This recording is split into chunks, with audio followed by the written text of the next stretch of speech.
मन में थी लगन, उस तरीके की लगन कहीं अगर बिकती हो आपके यहाँ परचूनी की दुकान पे, तो वहाँ से 250-250 ग्राम खरीद के लानी पड़ेगी, है कि नहीं?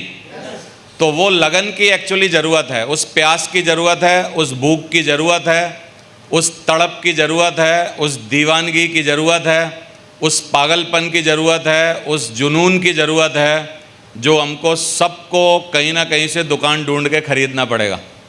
तो क्योंकि वो मजबूरी है कि दुकान पे मिलता नहीं है। किसी भी दुकान पे जुनून मिलता है? कहीं तड़प मिलती है? आग मिलती है? भूख मिलती है? दीवानापन मिलता है? पागलपन मिलता है? ये कहाँ मिलता है पूछिए? इस तरीके की मीटिंगों में मिलता है, जिस मीटिंग में आप आए हुए हो, इस तरीके की मीटिंगों में मिलता है।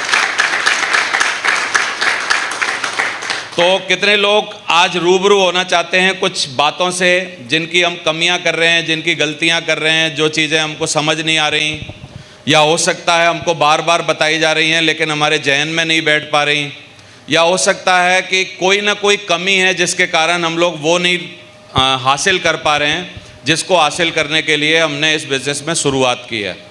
तो मेरी आज कोशिश है, क्योंकि मैं हर बार पिछले 7-8 सालों से 9 दुर्गा के दोनों व्रत जो आते हैं, गर्मी वाले ठंड वाले, सारे 9 दिन रखता हूँ।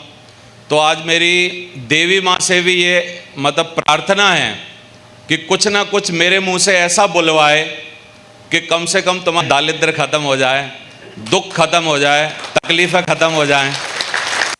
मेरी बस रिक्वेस्ट यही है भगवान से, शक्ति से, शिव जी से, 9 दुर्गा में सारी देवियों से और स्पेशली लक्ष्मी देवी से कि उनकी कृपा आपके ऊपर बरसती रहे और मेरे मुंह से कुछ ऐसी बात निकले आज पूरे दिन में कि वो आपके कलेजे में छुए और आपको कुछ करने के लिए मजबूर करे। मैं ऐसे रिक्वेस्ट कर रहा हूं भगवान से, सही है? तो चालू करें हम लोग? तैयार हैं आप सारे लोग? एक्साइटेड हैं? नंबर 1, क्या आप जिंदगी में कुछ बेहतर बनना चाहते हैं? बेहतर यानी जो जिस स्तर पे आजकल जी रहे हैं, जिस स्तर पर आजकल आपके जो भी चीज़ें हो रही हैं, तो क्या उसमें कुछ बेहतरी चाहते हैं? दूसरा सवाल है, क्या उस बेहतर करने के लिए कुछ योगदान देना चाहते हैं कि नहीं?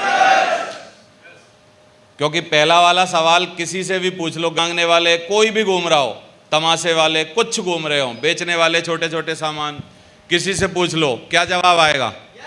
बेहतर होना है। लेकिन जैसे ही आप दूसरा सवाल दागेंगे उसकी तरफ, क्या तू इस बेहतर होने के लिए ये जो रोज दिन में पी के घूमता है, क्या इसको छोड़ने के लिए तैयार है? तो क्या जवाब आएगा? बोला साहब यही मत छुड़वाओ, बाकी बताओ क्या करना है। क्या बोलते हो? यदि किसी से पूछो कि भाई तू जो लेट लेट तक सोता है, क्या जल्दी उठने को तैयार है? बोलेगा जल्दी मत उठवाओ साहब, बाकी बताओ क्या करना है। बोलो आप। तो मेरा पहला सवाल है, क्या आप जिंदगी में कुछ बेहतरी चाहते हैं? बेहतर होना चाहते हैं? दूसरा सवाल है कि क्या उसके लिए कुछ योगदान दे सकते हैं बेहतरी के लिए? क्योंकि आप सबको पता है दुनिया में बिना दिए कुछ भी मिलता नहीं है। गिव एंड टेक का ज़माना है। अगर आपको चाहिए तो आपको देना पड़ेगा, कुछ भी चाहिए होता है तो बदले में कुछ ना कुछ तो देना होता है। तो हमारी खराब आदतें, बुरी आदतें, तकलीफ़ें, परेशानियां जो हैं वो हमको देनी हैं, बदले में कुछ हमको मिल पाएगा। और तीसरा और फाइनल सवाल है मेरा, क्या आप अपने अंदर कुछ परमानेंट बदलाव चाहते हैं कि नहीं? खुद में, खुद के अंदर चाहते हैं? होने चाहिए। सबकी आवाज़ नहीं आ रही, देखो बोला यार अभी 2 पकौड़े खिलाए हैं, इतना मांग रहे हो। देने के टाइम आदमी परेशान हो जाता है, मांगने के टाइम जब हम कुछ मांगते हैं या कुछ बात करते हैं योगदान देने की, तो आदमी ज़्यादातर बोल देता है, गिव अप कर देता है, छोड़ देता है। लेकिन मैं पक्का श्योर हूँ इस बात के लिए कि आप सारे हमारे पुराने साथी हैं, जितने भी लगभग बैठे हैं, 2, 4, 10 को छोड़ दिया जाए तो लगभग सारे पुराने साथी हैं। सारी चीज़ें इस बिज़नेस के बारे में जानते हैं, लंबे समय से इस बिज़नेस में काम कर रहे हैं और बदलना भी चाहते हैं, इसीलिए इस हॉल में आज आए हुए हैं, नहीं तो आज आने की ज़रूरत भी नहीं थी। लेकिन कुछ कुछ बातें हैं जिनकी वजह से हो सकता है हम लोग डिसीजन नहीं ले पा रहे, कुछ कर नहीं पा रहे, या कहीं फंसे हुए हैं, या कहीं कोई तकलीफ़ है, कुछ बात समझ में नहीं आ रही, या कुछ ना कुछ गड़बड़ है। उसके लिए आज हमने देवी से रिक्वेस्ट करी है कि हमारे तो बस की बात नहीं है कि आपके इतने सारे तकलीफ़ें जो हैं वो मैं काट पाऊँ, लेकिन कितने लोग बोलते हैं जिसने चंड मुसंड को मार दिया वही तुम्हारे भी पाप काट सकती है। आवाज़ नहीं आ रही। तो हमने इसलिए नौ दुर्गा में रखा था कि यार इस बार अकेला देवेंद्र शर्मा आता था, उसके पीछे कोई शक्ति काम नहीं करती थी। इस बार हमने प्रयोग किया कि मैं नौ दुर्गा में आता हूँ, मैं तो आता ही हूँ, पीछे शक्ति को भी लाता हूँ। क्योंकि इस वाक्या से एक बात याद आ रही है कि बहुत दिनों का रावण और राम का युद्ध चल रहा था।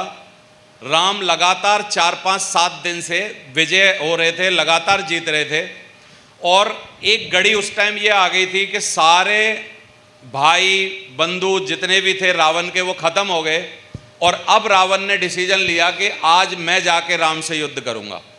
क्योंकि वो बोलता तो पहले भी था कि मैं राम से युद्ध करूंगा, तो कभी मेघनाथ रोक लेता था कि पिताजी मेरे होते हुए अगर तुम जाओगे तो क्या मेरे को शोभा देगा। फिर कभी विभीषण कभी कुंभकर्ण रोक लेता था, कभी कोई रोक लेता था, कभी उनका सेनापति रोक लेता था, कभी कोई रोक लेता था। अब एक टाइम ऐसा आ गया कि अब कोई रोकने वाला है ही नहीं। तो रावण ने डिसाइड किया कि कल जाके मैं डायरेक्टली युद्ध करूंगा। यानी पहला दिन था राम और रावण आमने सामने होने वाले थे। समझ में आ रहा है? इस दिन विभीषण को भी चिंता थी, क्योंकि विभीषण रावण के पराक्रम को जानता था। क्या बोलते हो भाई? जो भाई होगा क्या वो अपने भाई के बारे में जानेगा कि नहीं? मेरा भाई कितना पराक्रमी है, कितना ताकतवर है, कितना दिलदार है, कितना दमदार है, वो जानता था। तो विभीषण ने ये चर्चा चलाई रात को कि साहब कल रावण आएगा सामने और आप नंगे पैर हो। राम की स्थिति कैसी थी? पैर में खड़ाऊ नहीं है, नंगे पैर हैं, कोई रथ नहीं है ना, अकेला आदमी, मतलब सिर्फ धनुषवान है, बाकी कुछ है नहीं। उसके पीछे इतना लाव लश्कर है, इतना बड़ा राजा है, इतना बड़ा, और जिसने इतने बड़े बड़े काम कर रखे हैं। इस टाइम ऐसे मान लो एक आम आदमी से लड़ने के लिए कोई लादेन आ रहा हो या कोई बहुत बड़ा आदमी आ रहा हो, सोचो आप, और उसके पास मिसाइल भी है और ये भी है और जहाज भी हैं और रॉकेट भी हैं और सब है, और एक आम आदमी अकेला खड़ा है। तो कितने लोग बोलते हैं, आसपास के लोग भी डर गए होंगे कि यार आज कल बहुत कुछ होने वाला है। बोलो आप। तो इसके लिए योजना बनाई गई कि कल सुबह युद्ध में जाने से पहले हम सारी चीज़ें करेंगे। सब कुछ करके गए। पूरे दिन रावण ने इतना अत्याचार मचाया, मतलब जितनी संख्या में इनका बाहुबल था, जितनी संख्या में रीछ बानर, जितनी भी इनकी सेना थी, बताते हैं लगभग 70% सेना रावण ने एक ही दिन में मार दी। समझ में आ रहा? और बस अगले दिन सब लोग डर गए थे। और आज देख रहे हैं कि जो राम 4-5 दिन से सब पे भारी पड़ रहे थे, आज भाव काम ही नहीं कर रहा रावण के सामने। और रावण का एक एक दाव, एक एक बाण, एक एक चीज बहुत तरीके से चल रही है। तो जब शाम को दोबारा से मंत्रणा हुई, आपस में सब लोग बैठे, तो राम से पूछा गया कि साहब आपका अनुभव क्या है, क्या बोलते हो? और सब लोग डरे हुए हैं, जितने भी इनके जो भी रीछ बालू जितने भी हैं सब डरे हुए हैं। बोला भाई आज आया था 70% निपटा गया, कल आएगा तो लगता है सुबह 12 बजे से पहले ही। क्या लगता है? क्योंकि शाम को 6 बजे तक अगर 70% निपटाए हैं तो दूसरे दिन आएगा तो क्या करेगा? सवेरे सवेरे नाश्ते के टाइम ही सारे खत्म कर देगा। बाद में बोला फिर क्या बचेगा? सब लोग डरे हुए हैं। तो राम भगवान ने बोला बड़ी सूझबूझ के साथ कि मैं कल पूरे दिन ये बात महसूस किया कि खाली रावण नहीं लड़ रहा था, रावण के साथ कोई शक्ति लड़ रही थी, रावण के साथ कोई ताकत लड़ रही थी, रावण के साथ कोई ऐसी ताकत थी जिस ताकत का आशीर्वाद अभी तक मेरे को मिला नहीं है। तो उन्होंने बहुत ज्ञान योग से देखा कि उसके पीछे दुर्गा माँ यानी शक्ति लड़ रही थी। तो राम ने डिसाइड किया कि कल सुबह मैं वहाँ जाने से पहले आज पूरी दुर्गा का पूजन करूँगा, शक्ति का पूजन करूँगा और उनको मनाऊँगा और फिर अगले दिन मैं लड़ूँगा। अगले दिन फिर राम जब लड़े तो शक्ति ने वादा किया कि अब मैं रावण की तरफ से नहीं, कल तुम्हारी तरफ से लड़ूंगी। और जब शक्ति इधर से लड़ी तो फिर अगले दिन रावण का क्या हुआ वो आप सब जानते ही हैं। तो आज मैं चाहता हूं खाली देवेंद्र शर्मा की ताकत आपके साथ ना रहे, उस शक्ति की ताकत भी आपके साथ रहे जो आपके अंदर कुछ बदलाव कर पाए।